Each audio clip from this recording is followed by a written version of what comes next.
In this section, we're going to discuss functions, classes, and libraries in C# to build reusable and organized code. Structuring your code in a modularized architecture will add efficiency, scalability, and even reusability to your code. You can imagine the functions, classes, and libraries like the small bricks in the Lego game.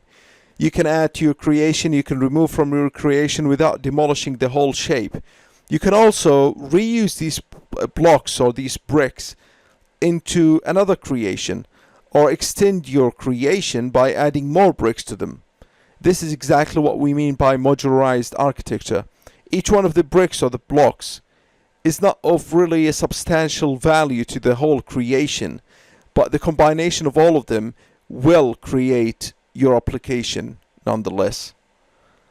So by the end of this section, you'll be able to understand the functions, how to reuse them, how to implement the classes, and of course, to understand the role of the libraries and how to integrate them into your project. The functions are the reusable code that perform a specific task. We use them to reduce duplication or redundancy, to enhance readability and maintainability, and of course to allow you to test and debug code more efficiently.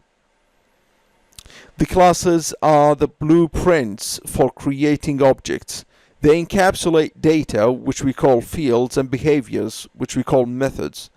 The advantages are to promote object-oriented programming principles like we explained in the very first lesson, to allow you to model real-world entities, and to enhance code organization and reusability. The libraries are the collection of pre-written code that developers can use to simplify tasks.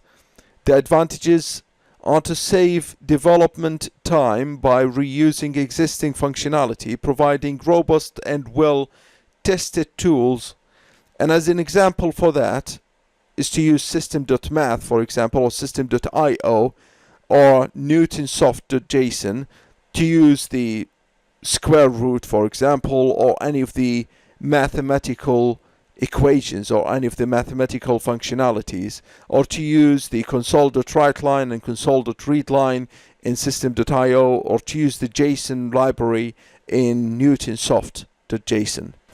Functions allow modular and reusable code. Classes encapsulate data and behavior, promoting OOP principles. Libraries extend functionalities, save time and effort. Let's practice these concepts to master modular programming in C#.